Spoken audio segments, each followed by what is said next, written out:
La configuración de un nuevo mapa político del mundo está relacionada con el desarrollo de la Convención de Naciones Unidas sobre el Derecho del Mar. Convención que regula la proyección de la soberanía y de los derechos jurisdiccionales de los Estados sobre su espacio marítimo adyacente.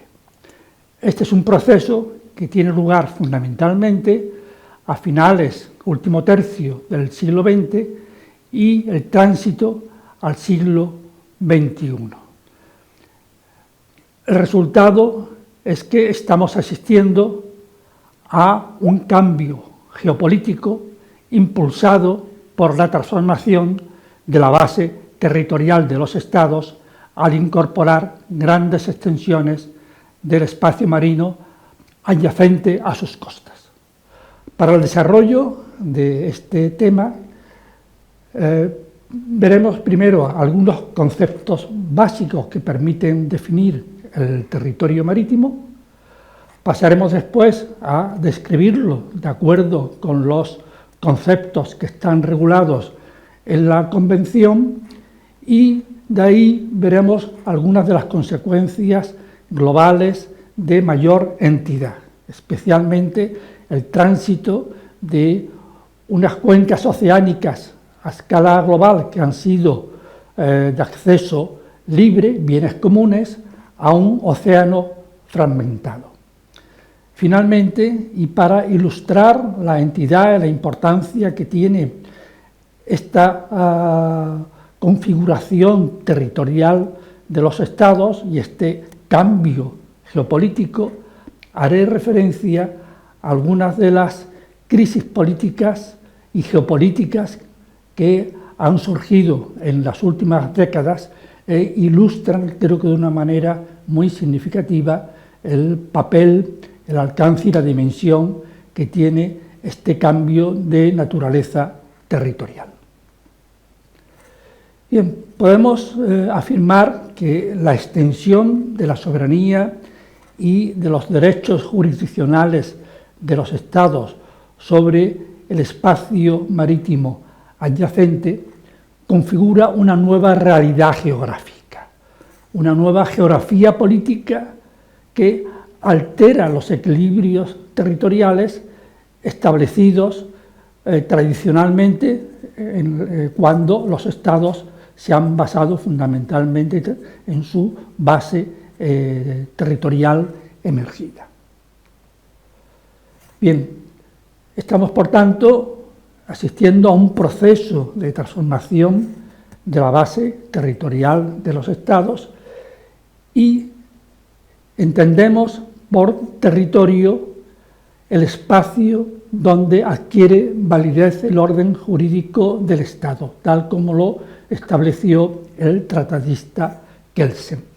Ese espacio donde adquiere validez el orden jurídico en la actualidad está ya conformado no solamente por el territorio emergido, sino en una gran medida también por el espacio marítimo, adquiriendo así una mayor complejidad, todo lo relacionado con la gobernanza de este espacio. Bien, vamos a ver ahora gráficamente cuál es la estructura jurisdiccional de los Estados y esos componentes que definen el territorio marítimo. Para ello nos apoyamos en este bloque diagrama donde están indicados los conceptos jurisdiccionales básicos que son los que aparecen aquí en la parte derecha. Iremos describiéndolo desde la línea de costa hacia el mar afuera. El primer concepto jurisdiccional con el que nos encontramos es el de las aguas interiores. Estas aguas interiores se generan cuando los Estados optan por definir su línea de base, que es la que va a servir para determinar el resto de los ámbitos jurisdiccionales, a partir bien de su línea de costa, que es la denominada línea de base normal, o bien esas líneas, digamos ya, que simplifican el trazado de la línea de costa y se denominan líneas de base recta. Bien, el primer concepto fundamental es el del mar territorial. Este es un concepto ya clásico en el derecho del mar. En la Convención de Naciones Unidas, que se aprueba en el año 82 y entra en vigor en el año 94, se establece su anchura máxima en 12 millas náuticas. El mar territorial está compuesto por la columna de agua, el lecho y el subsuelo. Y se extiende también la soberanía de los estados sobre el espacio aéreo subadyacente. Aquí los estados ejercen soberanía, excepto con una servidumbre, que es la servidumbre de paso, que es la que regula un hecho esencial en la Convención, que es la libertad de navegación. Asociado con el mar territorial tenemos la zona contigua, donde los estados ejercen funciones relacionadas con la fiscalidad y el control de las migraciones. Esas 12 millas de la zona contigua se solapan también con las primeras 12 millas de la zona económica exclusiva.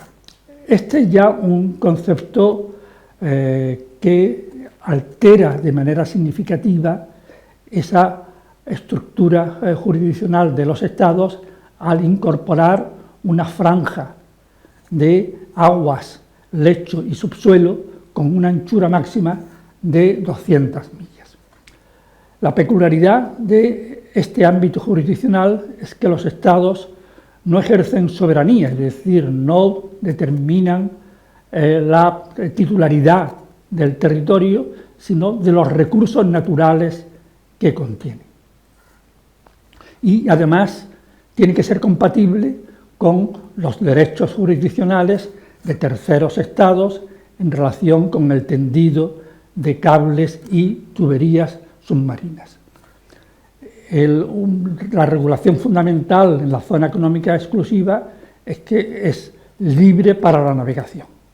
No se puede prohibir o impedir la navegación de cualquier buque de cualquier estado. Como vemos, la zona económica exclusiva y esas 200 millas cubren un territorio sumergido, que es la prolongación del territorio marítimo de los estados, que puede tener una anchura variable. Cuando la anchura del margen continental, que es como se denomina esa parte sumergida, no es muy amplia, las 200 millas no solamente cubren todo el margen continental o plataforma continental en sentido jurídico, sino también parte de la plana abisal. En el caso contrario, cuando el margen continental es muy amplio y rebasa las 200 millas, la Convención establece que los estados pueden extender sus derechos jurisdiccionales hasta la totalidad del margen continental. A partir de ahí tenemos otros dos conceptos, pero que están ya fuera de la jurisdicción nacional, que son la alta mar, que se corresponde únicamente con la columna de agua, donde tienen acceso todos los estados, bien sean ribereños o estados enclavados, y la zona. La zona solamente abarca el lecho y el subsuelo. Es un espacio que está declarado Patrimonio Común de la Humanidad por Naciones Unidas, y en la Convención se regula que los beneficios obtenidos de la explotación de los recursos minerales, solo de los recursos minerales por ahora, debe estar destinada a la mejora de los países del tercer mundo.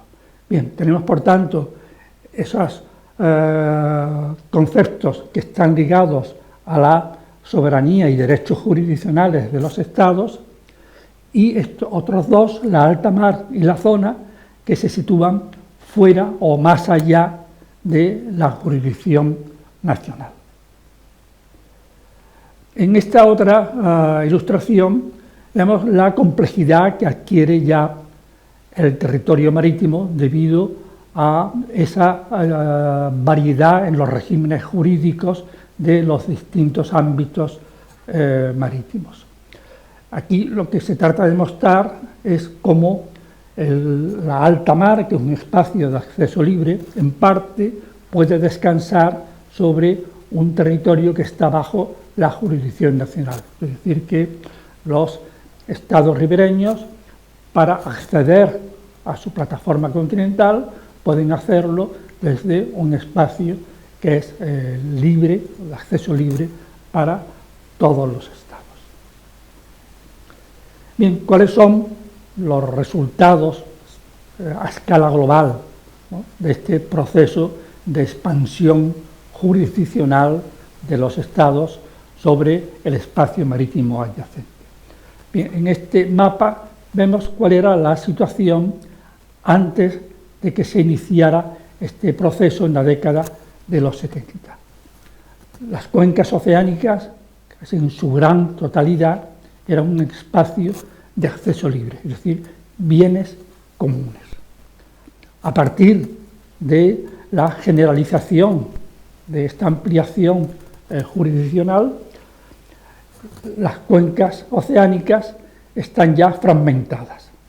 Primero hay una gran división entre aquellas partes de las cuencas que son de acceso libre, que son las partes centrales de los océanos, y las que están adyacentes a las líneas de costa, que están repartidas entre los distintos estados costeros. Esta sería más o menos la situación actual en un proceso que todavía no está completado en su totalidad.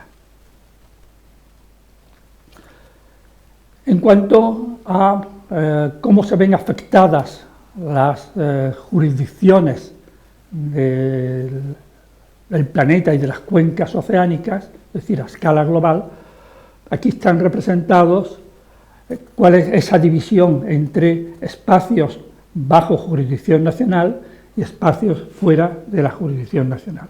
En el de la izquierda vemos ese reparto en relación con el conjunto de la Tierra.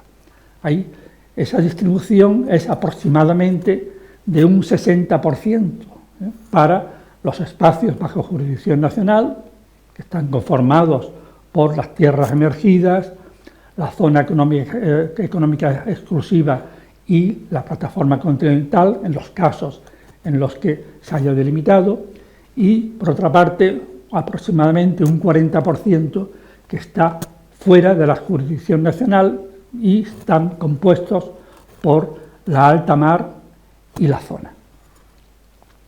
Si lo vemos en relación únicamente con las cuencas oceánicas, ese reparto pasa a ser ya del 50-50%. Es decir, la mitad de las cuencas oceánicas están bajo jurisdicción nacional, es decir, cuentan con una regulación de los estados, y el otro 50% se rigen o se regulan por los instrumentos del derecho internacional.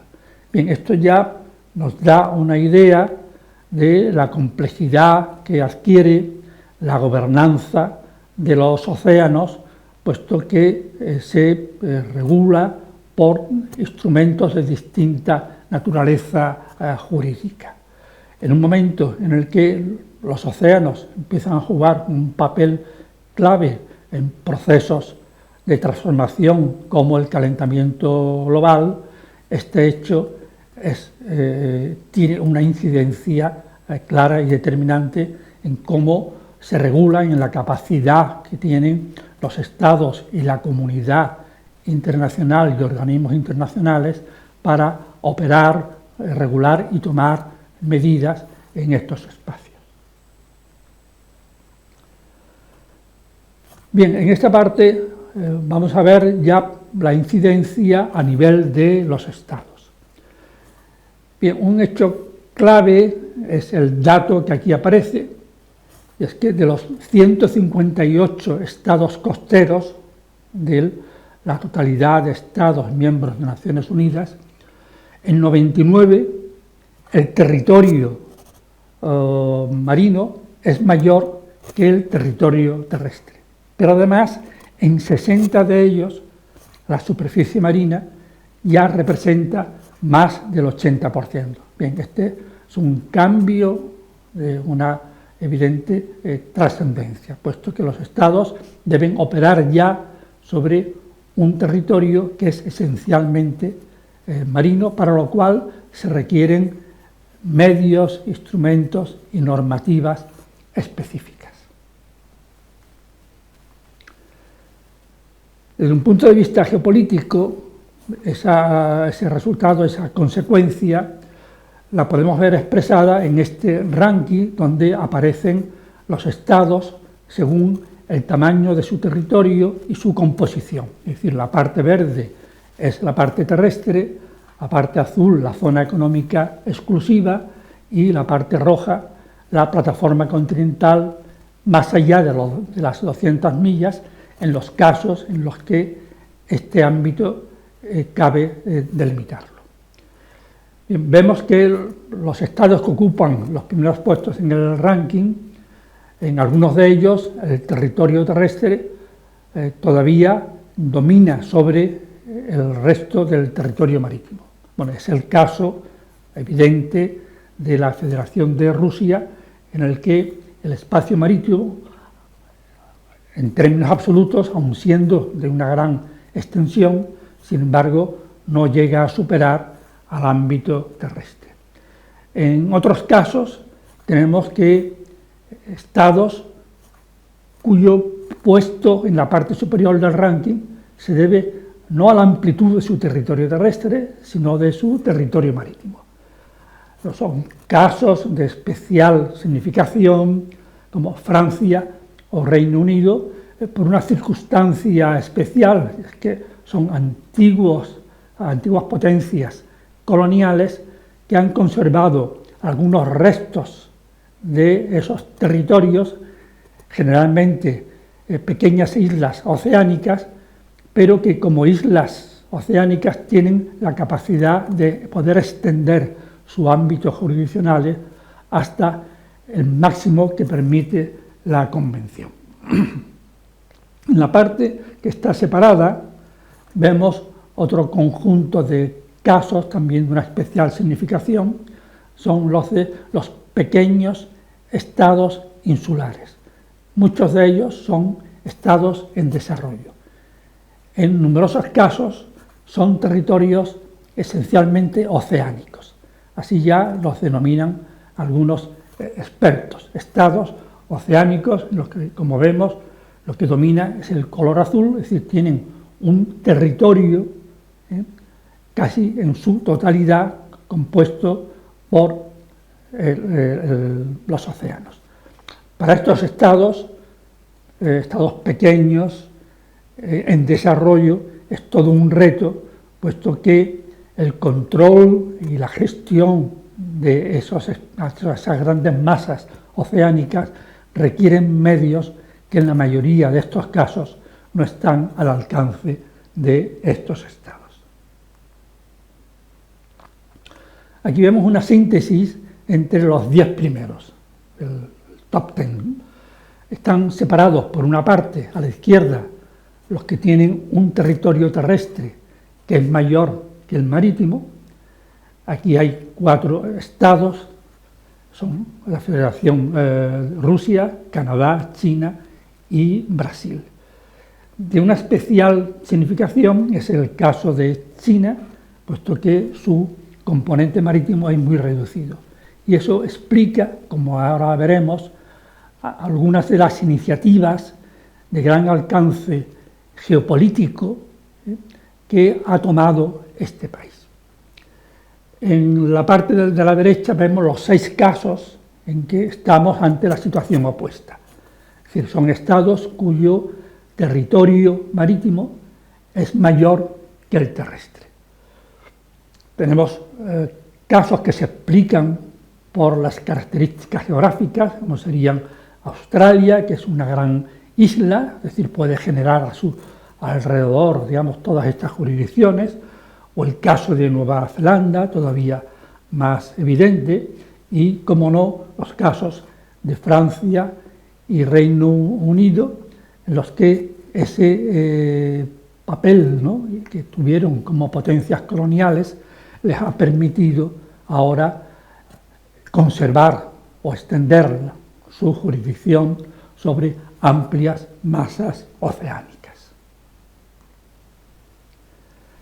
Bien, bajamos aquí ya a un caso específico y que nos sirve para ilustrar un fenómeno que en los próximos años va a adquirir una cierta significación.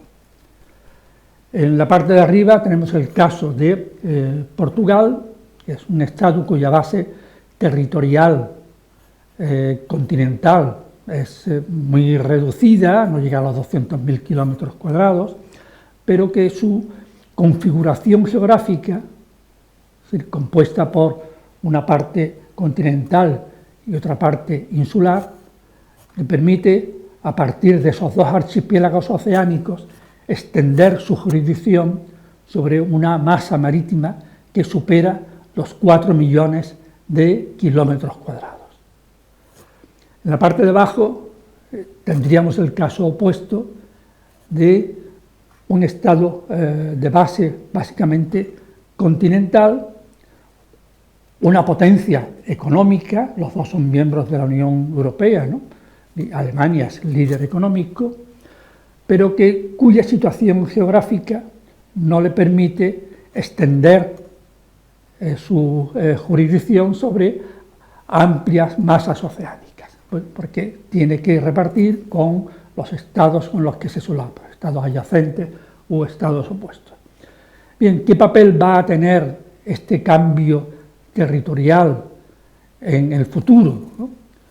¿En qué medida estados con las características de Portugal van a tener la oportunidad de transformar, aprovechar todo ese potencial oceánico territorial en un potencial económico?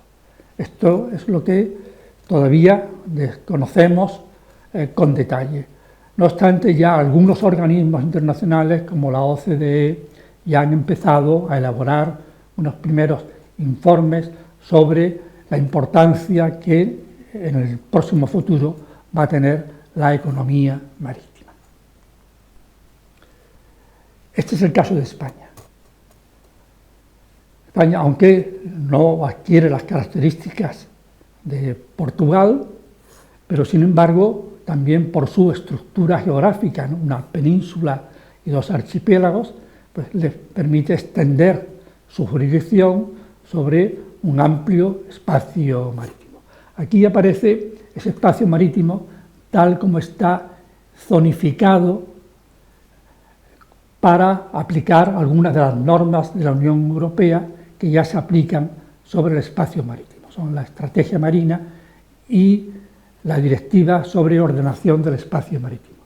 Lo que sí llama la atención es la disparidad en la extensión de estas distintas demarcaciones marítimas, que es el nombre que se les asigna a estos ámbitos, que oscila entre los más de 500.000 kilómetros cuadrados que se generan en el entorno del archipiélago de Canarias y los 14.000 kilómetros cuadrados, que es el triangulito rojo que se corresponde con la demarcación marina del Golfo de Cádiz, la demarcación sudatlántica. Y últimamente, para ver otro de los efectos importantes, está la proliferación de fronteras marítimas que se generan cuando se extienden las jurisdicciones reguladas en la Convención sobre el espacio marítimo. Todas esas delimitaciones que podemos ver, ¿no?, que se generan por parte de cada Estado, requieren ya definir sus límites precisos. Hay un cálculo muy aproximado que son entre unas 900 fronteras, pero todo esto depende también de la forma en cómo se definan cada uno de los segmentos fronterizos. Eso supone que en los próximos años vamos a asistir a una cierta presión geopolítica sobre los océanos, en la medida en que los estados van a tener que definir esos límites, por ejemplo, para el desarrollo y la implementación de sus planes de ordenación del espacio marítimo, tal como lo ha hecho la Unión Europea, y que va a requerir definir, delimitar con los estados próximos, bien sean estados adyacentes u estados opuestos. En definitiva, estamos ante un riesgo geopolítico que ya se está generando en algunos sitios todavía de una forma minoritaria. En general, muchos estados se comportan siguiendo las reglas del derecho internacional y proceden a definir estos espacios de una manera ordenada. Pero, como veremos en la última parte, no siempre ocurre así. Bien, vamos a exponer ahora el peso de la dimensión marítima de las crisis geopolíticas como consecuencia de la transformación de la base territorial de los estados, incorporando parte del espacio marítimo. Veremos estos 4 casos: la salida del Reino Unido de la Unión Europea, el denominado Brexit; los casos de algunos secesionismos que han surgido en los últimos años en el ámbito europeo; el caso del mar del sur de China, al que ya me he referido; y, finalmente, una crisis de un gran alcance, que es la iniciativa de la Federación de Rusia de controlar el territorio de Ucrania. Veremos qué consecuencias tiene sobre el Mar Negro, que es la cuenca marina de la cual Ucrania es ribereña. Bien, respecto al Brexit, aquí vemos el antes y el después. En la parte izquierda está la presencia marítima de la Unión Europea antes del Brexit. En color rojo están aquellas áreas de jurisdicción marítima ejercida por el Reino Unido. Hay que tener en cuenta que la soberanía la siguen ejerciendo los estados, no se ha, transferido a los escalones superiores de la Unión Europea. En la parte derecha vemos la consecuencia una vez que se ha producido la salida del Reino Unido. Es decir, la Unión Europea ha reducido su presencia marítima en el océano global, como podemos apreciar en esta otra gráficas. En la parte de arriba están las principales cuencas oceánicas en las que la Unión Europea tiene presencia marítima. Falta el océano Antártico, y en la parte inferior la presencia marítima en las cuencas regionales en las cuales los países miembros son ribereños. Bien, en la parte superior llama la atención el hecho de que la Unión Europea, una institución cuya presencia fundamental es atlántica, sin embargo, su mayor jurisdicción o presencia marítima se establece o se ejerce en el Océano Pacífico. La explicación ya la sabemos, se debe al peso que tienen estados que han conservado parte o los restos, de sus dominios coloniales. También es importante la situación en el Océano Ártico, debido a los cambios geopolíticos que se están desencadenando casi día a día en este ámbito como consecuencia del calentamiento global. En la parte inferior tenemos las 4 cuencas regionales con presencia de la Unión Europea. Destaca el mar Mediterráneo, donde la ribera norte está en gran medida ocupada por países miembros de la Unión Europea. Y igualmente destaca el caso del Báltico. Aquí prácticamente todos los estados ribereños son miembros de la Unión Europea, excepto un territorio, Kaliningrado, que pertenece a la Federación de Rusia, está separado, pero tiene salida al mar. Este territorio, Kaliningrado, todavía alberga una importante base naval y en la que, cuando se descompone la Unión Soviética, estaba albergada una de las flotas más importantes con propulsión nuclear. Por tanto, es un elemento de carácter geopolítico de una cierta entidad. Bien, aquí vamos a ver los casos de los secesionismos. Son situaciones hipotéticas, es decir, son estados o territorios que han reclamado su separación de un estado unitario. Aquí, únicamente, se contempla, se describe una posibilidad, que solamente se realizaría cuando se tome esa decisión. En el primero de la izquierda vemos el caso del Reino Unido vinculado a Escocia. En la hipótesis de que Escocia se separara del Reino Unido, una parte importante de ese territorio marítimo pasaría a estar bajo jurisdicción de este nuevo Estado. En la tabla aparece en qué proporción, pasaría a tener ese nuevo Estado en cuanto al mar territorial y la zona económica exclusiva. Nos fijaremos en la zona económica exclusiva, que es el espacio que permite una mayor extensión de esa jurisdicción. El Reino Unido, digamos que perdería el 65% de la zona económica exclusiva. Un segundo caso, pero que tiene un efecto distinto, quizás más radical, es el de Bélgica, puesto que son los dos territorios los que quedarían separados, Bélgica y Flandes.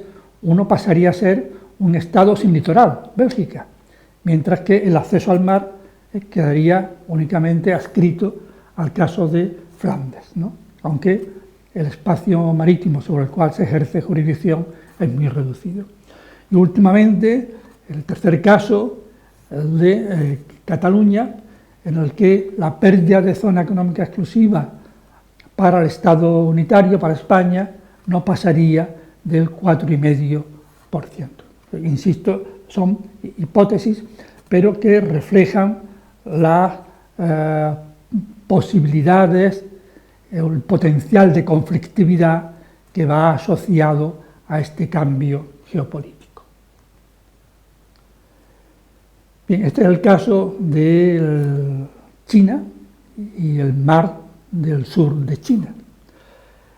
Es un caso quizás lo que puede tener unas consecuencias también de un alcance geopolítico más grave.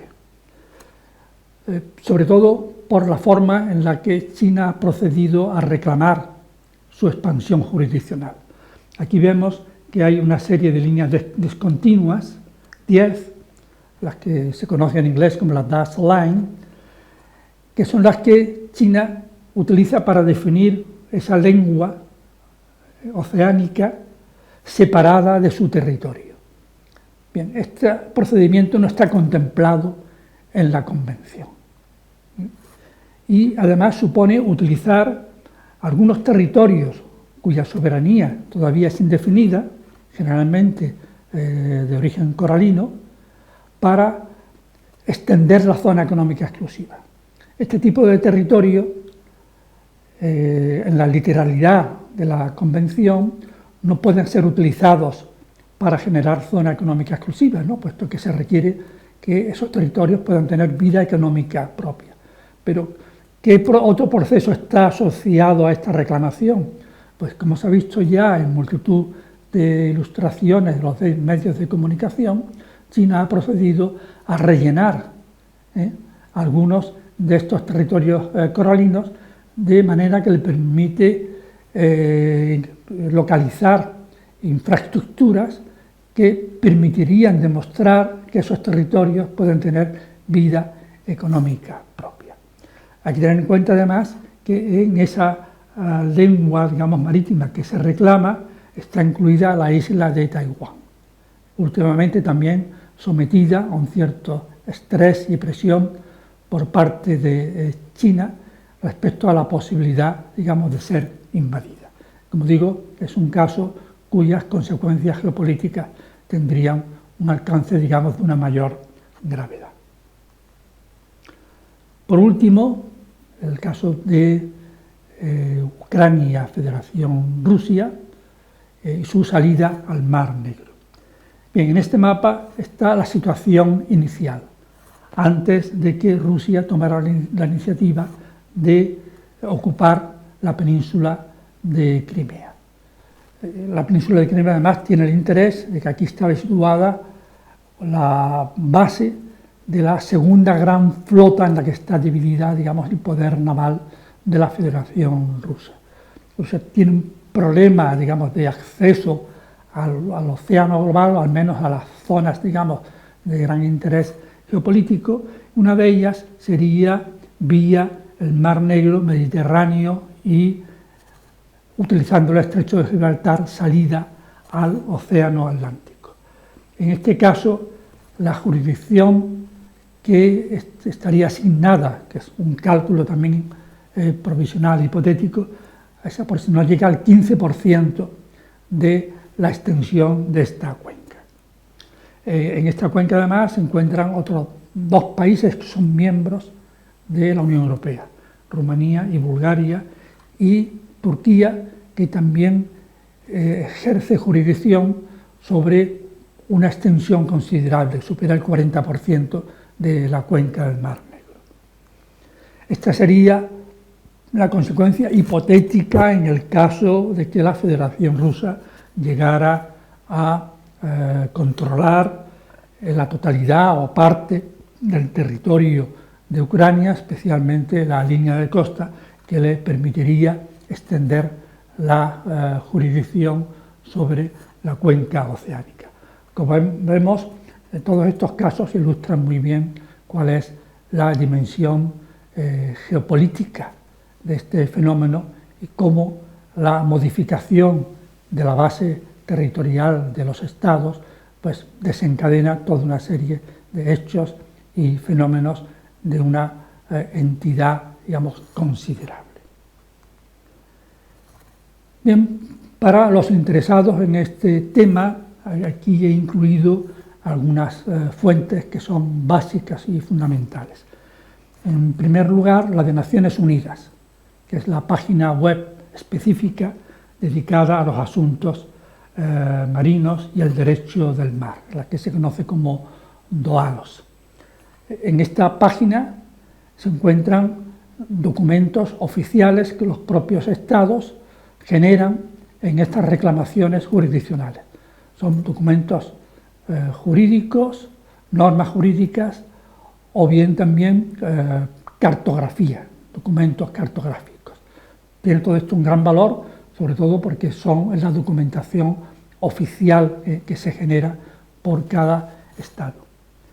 En segundo lugar está la página web, el organismo del Departamento de Estado de Estados Unidos, denominado Límites en el Mar, es, digamos, el departamento ocupado de los asuntos oceánicos y polares. Esta se corresponde con la antigua oficina del geógrafo existente hace ya varias décadas.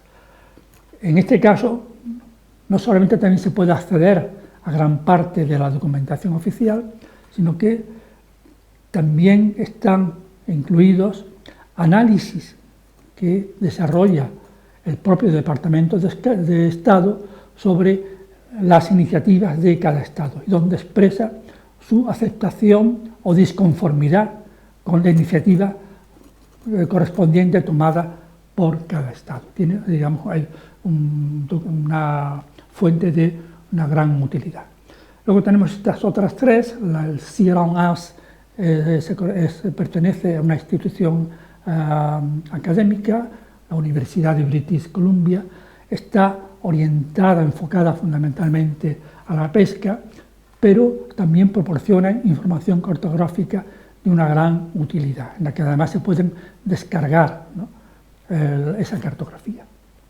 Y estas otras dos instituciones, Marine Regions y el Flanders Marine Institute, que proporcionan igualmente documentación de gran valor cartográfico.